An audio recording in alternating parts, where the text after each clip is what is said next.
Hello guys. Hello guys, Pioneer coaching classes DK sir YouTube channel में आपका स्वागत है। आप लोग हमारे पिछला वीडियो जो भी हमने पढ़ाया है आप लोग देखिए और हमारे वीडियो को लाइक करिए, शेयर करिए और सब्सक्राइब करिए और अपने मित्रों के साथ शेयर करिए, ठीक है।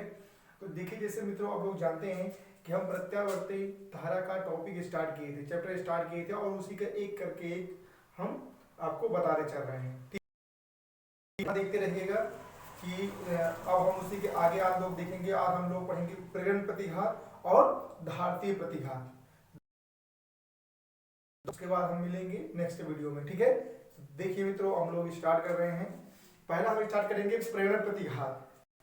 जैसे आप लोग ओम का नियम पढ़े होंगे, ठीक है ना। ओम का नियम प्रतिरोध जानते हैं। प्रतिरोध क्या कहता है? जो धारा की मार्ग में अवरोध लगाता है, ठीक है ना, उसे हम लोग क्या कहते हैं? प्रतिरोध कहते हैं। इसका मात्रक ओम होता है। सेम उसी तरीके से है आपका प्रेरण प्रतिघात, इंडक्टिव रिएक्टेंस। इंडक्टिव रिएक्टेंस इसमें क्या होता है? प्रेरण द्वारा प्रेरण द्वारा प्रेरण द्वारा प्रत्यावर्ती धारा के मार्ग में लगाया गया अवरोध। प्रेरण द्वारा प्रत्यावर्ती धारा के मार्ग में लगाया गया अवरोध ही क्या कहलाता है? प्रेरण। ठीक। अब देखिए, इसे हम लोग किसे प्रदर्शित करते हैं? एक्सएल से। एक्सएल से प्रदर्शित करते हैं। एक्सएल यल। देखिए भी तो हम आपको दिखाते हैं, ठीक। प्रत्यावर्त प्रेरण द्वारा क्या है? प्रेरण द्वारा। प्रेरण द्वारा यहां देखिए ना, प्रेरण द्वारा प्रत्यावर्ती मार्ग में धारा के मार्ग में लगाया गया क्या है? लगाया गया अवरोध। लगाया गया अवरोध, ठीक। प्रत्यावर्ती धारा के मार्ग में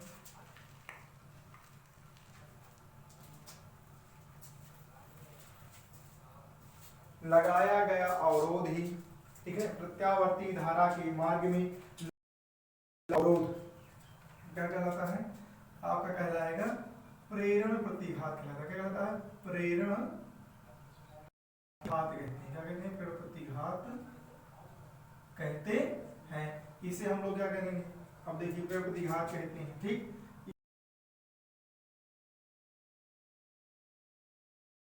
इसे यक्सियल से प्रदर्शित करते हैं। क्या करते हैं? करते हैं।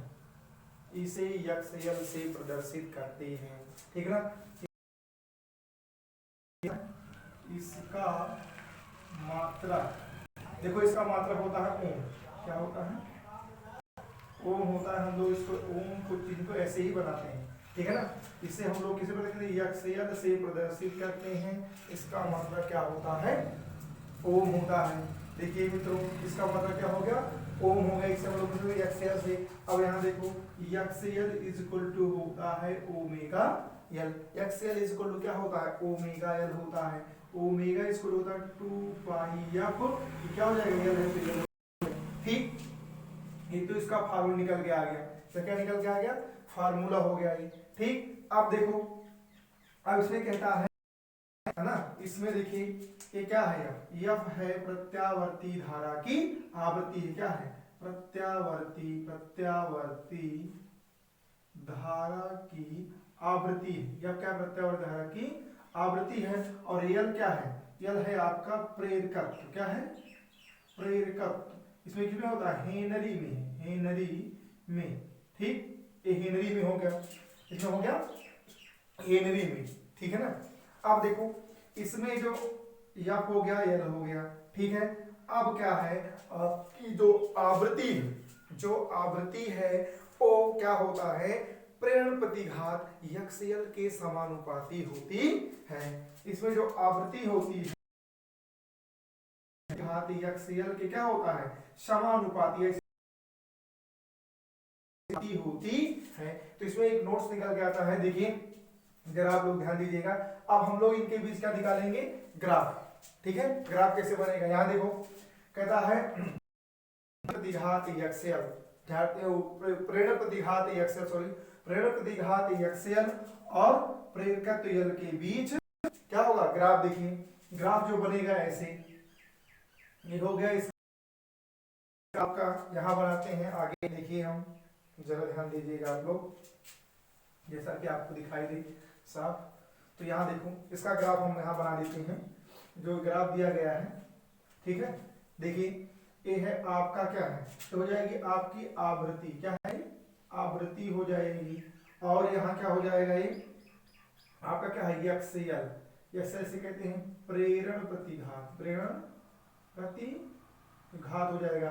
तो आवृत्ति और प्रेरण प्रतिघात के बीच जो हमारा ग्राफ प्राप्त होता है वो एक क्या होती है, स्ट्रेट लाइन यानी सरल रेखा प्राप्त होती है। तो इस स्थिति में ठीक है, तो ये क्या होगा, आपका ग्राफ क्या बनेगा, एक स्ट्रेट यानी सरल रेखा प्राप्त होगी, क्या होगी, एक सरल रेखा प्राप्त होगी।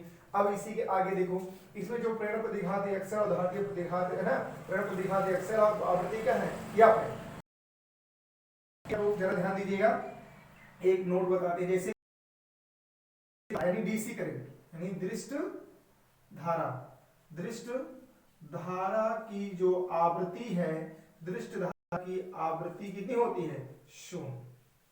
दृष्ट क्योंकि डायरेक्ट करंट है, डीसी मतलब दृष्ट धारा डायरेक्ट करंट, इसकी आवृत्ति क्या हो जाएगी, शून्य हो जाएगी। जब इसकी आवृत्ति शून्य होगी तो धात्रीय प्रतिघात भी क्या हो जाएगा, शून्य। शून्य क्यों होगा, क्योंकि क्या है, इसकी जो धात्रीय प्रतिघात है वो क्या है, प्रेरकत्व एल की क्या है, समानुपाती है, फ्रीक्वेंसी क्या है, फ्रीक्वेंसी है, इसे क्या कहते हैं, फ्रीक्वेंसी आवृत्ति।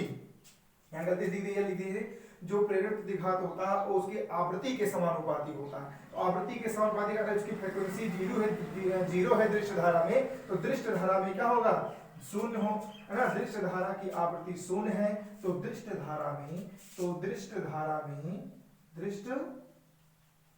धारा में प्रेरण प्रतिघात क्या होता है, प्रेरण प्रतिघात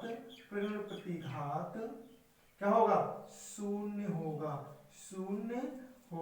शून्य क्यों होगा, यहां देख लीजिए, ये आपकी क्या है, प्रेरण प्रतिघात एक्सएल आवृत्ति एफ के क्या है, समानुपाती है।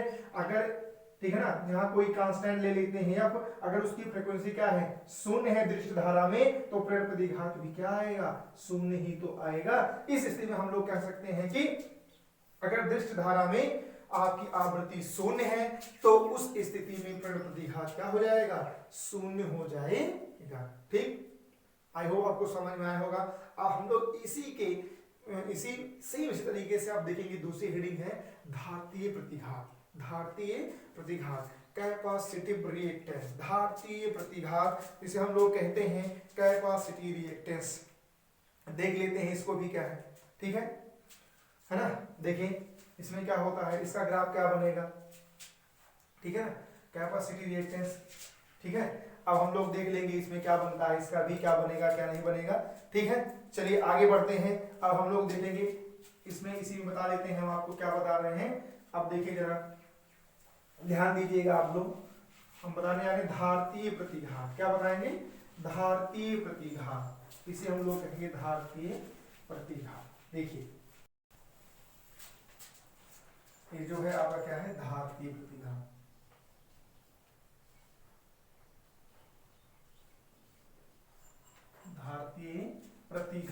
धात्रीय प्रतिघात देखिए यहां से थोड़ा सा,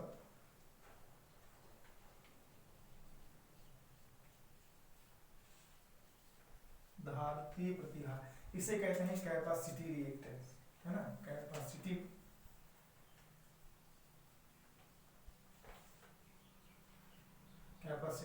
रिएक्टेंस। चलिए मित्रों हम लोग आगे बढ़ते हैं। प्रेरण प्रतिघात, ठीक है ना, सेम उसी तरीके से धात्रीय प्रतिघात। ठीक, इसमें क्या होता है, धारिता द्वारा, ध्यान से देखिएगा, हम थोड़ा लिख के बता रहे हैं आपको ताकि आपको समझ में आ जाए, है ना। यहाँ देखिए लिखेंगे धारिता द्वारा प्रत्यावर्ती धारा के मार्ग में, धारा के मार्ग में लगाया गया अवरोध, लगाया गया अवरोध ही क्या कहलाता है? धारतीय प्रतिघात कहलाता है। धारतीय प्रतिघात कहलाता है। धारतीय प्रतिघात कहलाता है। अब देखिए कहलाता है, इससे क्या था ना, उसमें भी क्या बताया गया था, उसमें प्रेरक था तो प्रेरकत्व द्वारा, इसमें धारिता है तो धारिता द्वारा, प्रत्यावर्ती धारा ये भी अवरोध लगा रहा, इसका मतलब प्रतिरोध का कार्य कर रहा है। ठीक है, तो इसमें जो निकल के आएगा यक्सी, इसे हम लोग किसे प्रदर्शित करते हैं? इसे यक्सी से प्रदर्शित करते हैं। क्या करते हैं? प्रदर्शित करते हैं। प्रदर्शित करते हैं। ठीक है ना। देखो अब यक्सी इज इक्वल टू होता है 1 ओमेगा सी। 1 क्या होता है? ओमेगा सी हो जाता है। अब 1 ओमेगा सी होगा, इसका जो मात्रक होगा क्या हो जाएगा? इसका मात्रक क्या हो जाएगा? ओम। मात्रक क्या होगा? ओम। ठीक है ना, ओम हो जाता है। मात्रक क्या होगा? ओम। ठीक, अब देखिए, अब ये एक्स तो ये है, तो X C is equal to 1 omega 2 pi F C होता है। ठीक, जहां एफ क्या है? प्रत्यावर्ती धारा की आवृत्ति है। इससे पहले भी हमने बताया था जस्ट। और सी क्या है? जो है धारिता है। सी क्या है? धारिता है। किसमें? धारिता फैराडे। ठीक है ना। एफ क्या है? एफ है प्रत्यावर्ती धारा की आवृत्ति। प्रत्यावर्ती धारा की क्या है? आवृत्ति। हाँ, आवृत्ति है। ठीक है ना, आवृत्ति है। और यह क्या है? धारिता है। क्या है? धारिता। और धारिता किसमें है? धारिता है आपकी फैराडे में। ठीक है ना। आप देखिए फैराडे में, इसमें क्या है? जो हमारा प्रेरण प्रतिघात यक्सी है वो क्या है? आवृत्ति के क्या है? 1 यानी क्या है? व्युत्क्रमानुपाती है। तो इनके भी जो हमें ग्राफ प्राप्त होता है, ध्यान से देखिएगा, जो ग्राफ बनेगा इनके बीच, ये आपकी हो जाएगी एफ यानी आवृत्ति हो गई। ठीक, और ये आपका क्या हो गया? यक्सी यानी धारितीय प्रतिघात हो गया। क्या हो गया? प्रतिघात। ठीक, अब देखो इनके बीच हमें क्या प्राप्त होता है? एक समकोणीय प्राप्त होता है। समकोणीय अतिपरवलय प्राप्त होता है। तो इस तरह से वक्र बनता है, इसे हम लोग समकोणीय अतिपरवलय कहते हैं। क्या कहते हैं? समकोणीय अतिपरवलय कहते हैं। अतिपरवलय कहते हैं। ठीक है, समकोणीय अतिपरवलय कहते हैं। अब इसमें भी देखिए एक नोट है, क्या है? जिससे क्या कहता है, उसमें क्या था? दृष्ट धारा के लिए, अगर दृष्ट धारा है, दृष्ट धारा में जो आवृत्ति होती है, दृष्ट धारा में आवृत्ति क्या होगी? शून्य होगी। दृष्ट धारा में आवृत्ति शून्य होती है, तो इस स्थिति में धारतीय प्रतिघात यक्सी का मान क्या होगा? देखिए इसमें क्या है? जो धारतीय प्रतिघात यक्सी है वो इसमें जो आवृत्ति है, आवृत्ति क्या है? धारतीय प्रतिघात यक्सी क्या है? व्युत्क्रमानुपाती है। तो देखो अगर हमारी आवृत्ति शून्य होगी, इस स्थिति में धारतीय क्या होगा? धारतीय है ना, धारतीय प्रतिघात क्या हो जाएगा? अनंत हो जाएगा। क्या आ जाएगा? अनंत। अब अनंत आए कैसे? देखो यक्सी प्रोपोर्शनल क्या है? 1/f है। अगर f का मान हम लोग शून्य लेते हैं, f का मान क्या है? शून्य है, तो यहाँ भाग दे क्या आएगा? इन्फिनिटी तो आएगा। इन्फिनिटी तो आएगा, है ना। इन्फिनिटी आएगा, इन्फिनाइट आ गया, इसका मतलब क्या हुआ? हमारा धारतीय प्रतिघात क्या हो जाएगा? अनंत हो जाएगा। आई होप मित्रों आपको समझ में आया होगा। हमारे वीडियो को लाइक करिए, शेयर करिए, सब्सक्राइब करिए और जो है बेल आइकन दबाना मत भूलिएगा। जय हिंद मित्रों, मिलते हैं हम लोग नेक्स्ट वीडियो में। जय हिंद।